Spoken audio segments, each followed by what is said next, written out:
Hey everybody, I think I can do Mark's tag without having to go and look at the questions.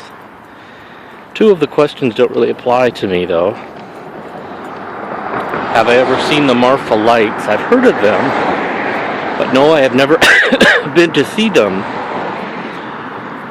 Do I have a good vegetable patty recipe? No, I do not.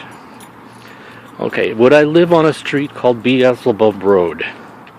Yes, I would. I think it sounds interesting. I always thought it was funny sounding when it was pronounced Beelzebub.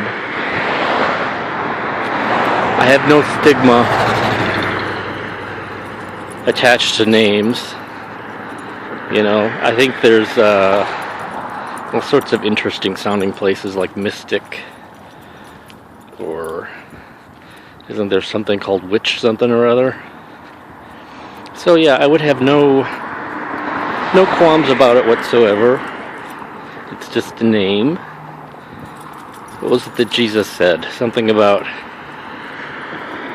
he was referring to the Jewish practices of eating pork and being unclean and all this and that, when he said that it's not what goes in a man that makes him unclean, it's what comes out. I believe that's what he said. So it's the stuff we put on stuff with our own imaginations. Beelzebub is just a name, just like Voldemort. What is our views on cuckoo clocks and chiming clocks in general? Well, I have them in my home now. I would like to have what is it called? Rombach and Haas. They're top of the line model that plays like 2 songs on a music box plus cuckoos and has a deep grandfather clock type chime. I would like one of those, but they're like, gee, I don't know, $2,000-$3,000. Do you want to go on the slide, Busby? Do you want to go slide? And chiming clocks, I love chiming clocks.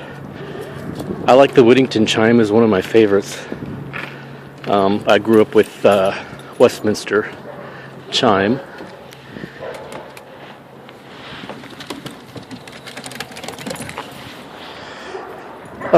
Yeah, so they don't bother me. I like them. The one that I have in my bedroom has a shut-off, so that's nice at nighttime. Okay. I think the last question is, would you like somebody to hold your hand while you die? I imagine that would be comforting and nice. Of course, nobody knows what it's like to die except for those that have died, and they ain't talking. So I don't know what would be comforting or not.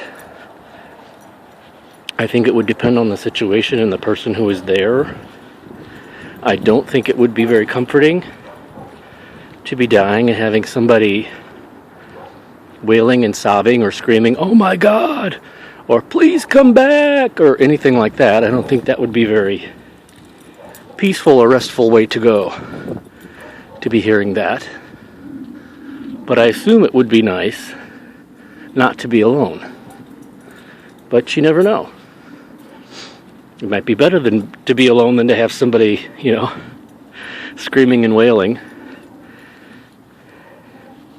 So, yeah, well, what would it be like to die out in nature with just birds and chirping and the sound of the wind? Or would you feel alone and be worried that you were going to be scavenged by animals? And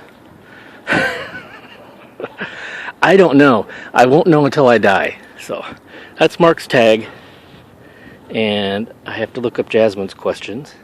I don't know if I'll do them now or not. I had a morning. I had to get up early and take my father to Kenosha because he had a scope of his kidney and they found cancer. They don't know if it's benign or malignant yet. But it's been my morning thus far. And I'll move on to the next tag if I can remember all the questions. Bye.